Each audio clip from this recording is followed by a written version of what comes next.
Hello and welcome to At Home with Mindy. Today we're going to make banana flapjacks.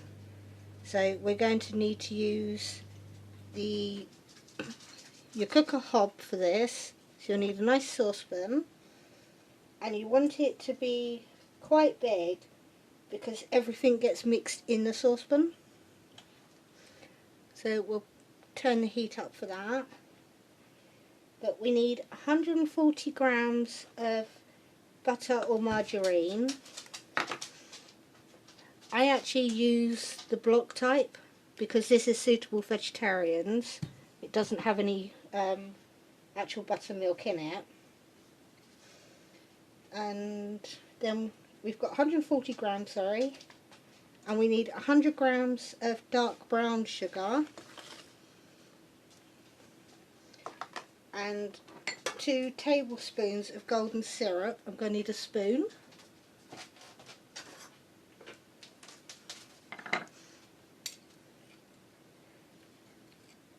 And we want to melt this all together before we can add any more of the ingredients.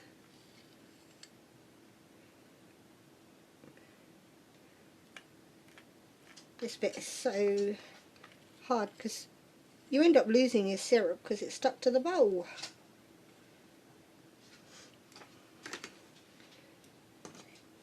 But while we're waiting for that to heat up, I can tell you the rest of the ingredients. We've also got 350 grams of rolled porridge oats, a teaspoon of, I'm using mixed spice, but you can use cinnamon.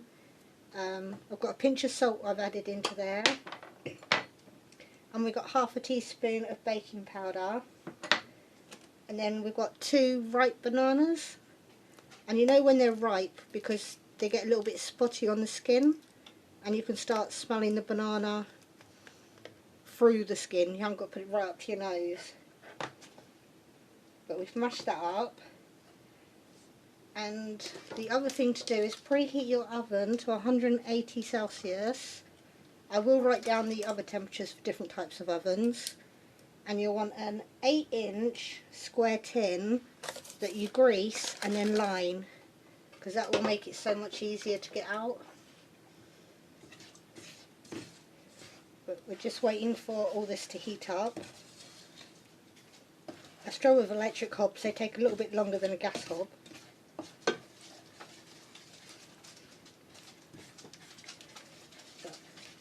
I'm using dark brown sugar, but you could get away with light brown, just as long as it's the nice fine type of sugar. You could even use caster sugar, but you're not going to get that nice sort of toffee caramelly taste from the brown sugar. So we just need it to all melt so it blends together better.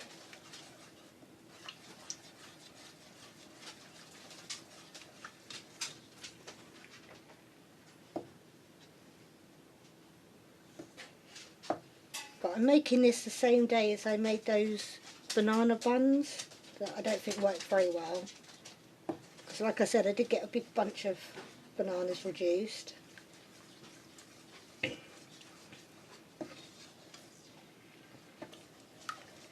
We're nearly getting this last lump to melt.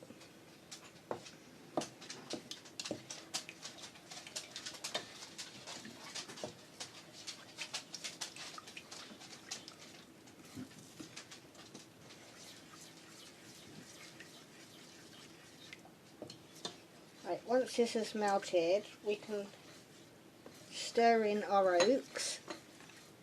So it's 350 grams of rolled oats. I think we're supposed to turn the temperature off once it gets there. That's the...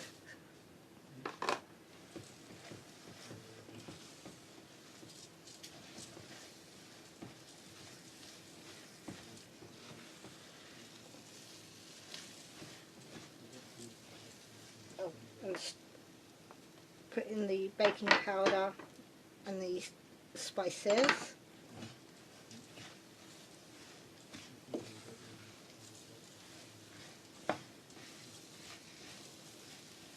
still just trying to get all the oats to actually get some moisture on them. And then we add in the banana. And that is all the hard work going to have been done.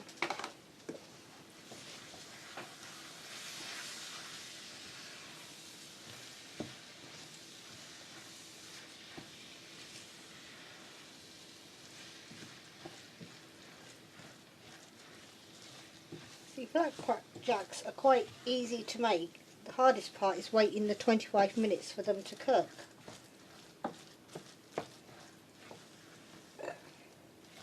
I think I've got that stirred through nicely.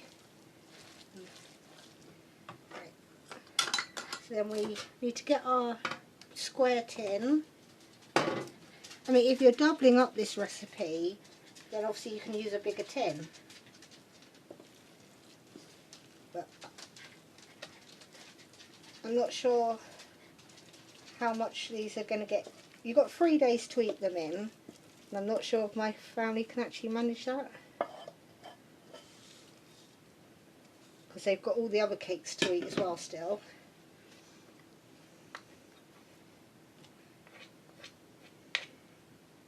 And once you've put this in, you just got to push it into all the corners. They will be quite fat flapjacks, so they won't need to be too... you can cut them thinner because they've got a lot of height to them.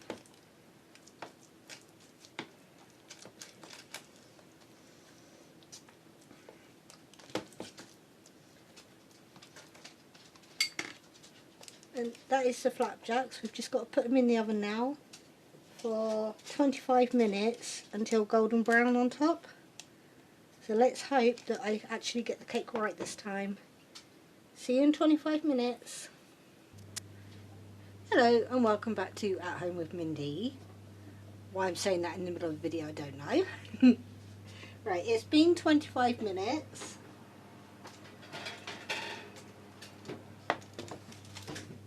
So we can turn the oven off now. As you can see, it's nice and golden.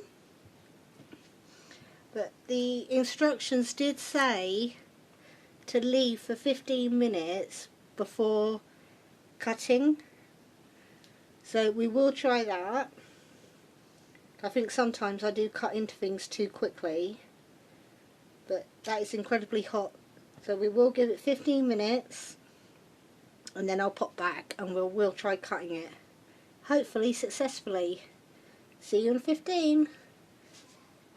Right, it's been about 15 minutes. It's still a bit hot, but we're going to try cutting it anyway.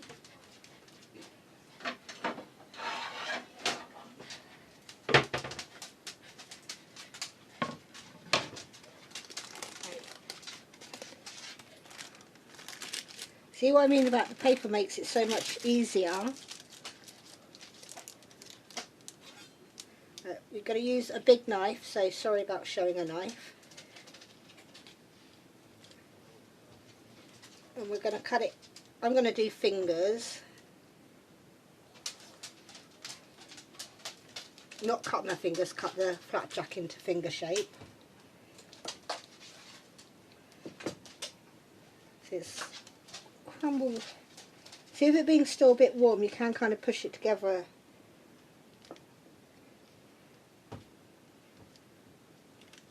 There, we're going to try just 8 pieces.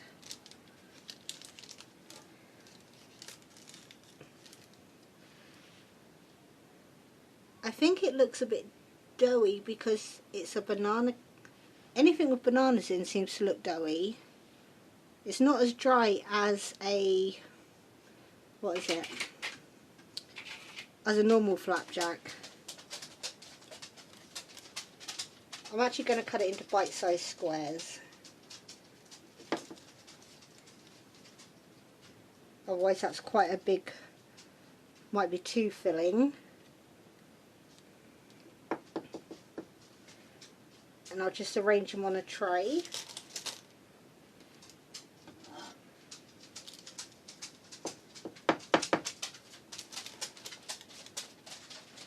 That way they'll cool down a bit quicker as well.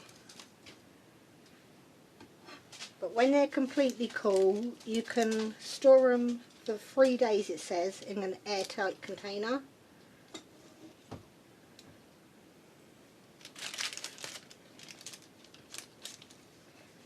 See that, if you look at my fingers, that is still quite a big chunk of flapjack.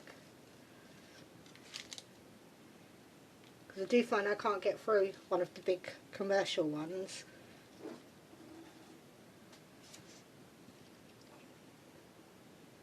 I'm not sure if you can even see the tray I'm putting them on.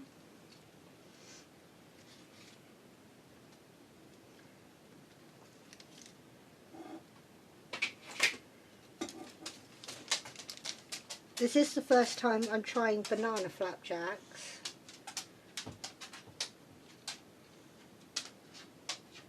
So I think I'm doing okay for a first time. The more you try a recipe, the better you get at it, I think.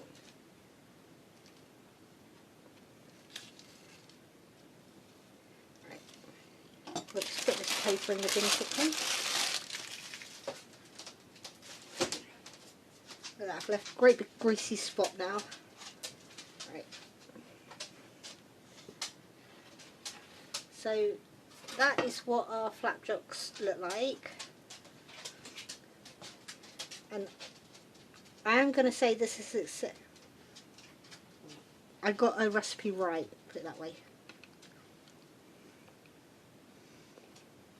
I'm just trying a bit off screen. Yeah, that is good. Even if I do say so myself.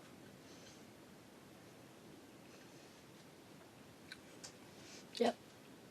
I found a successful recipe. So please do try this one yourself. Because that is actually quite nice. I do surprise myself sometimes. So if you'd like to subscribe, I wouldn't mind.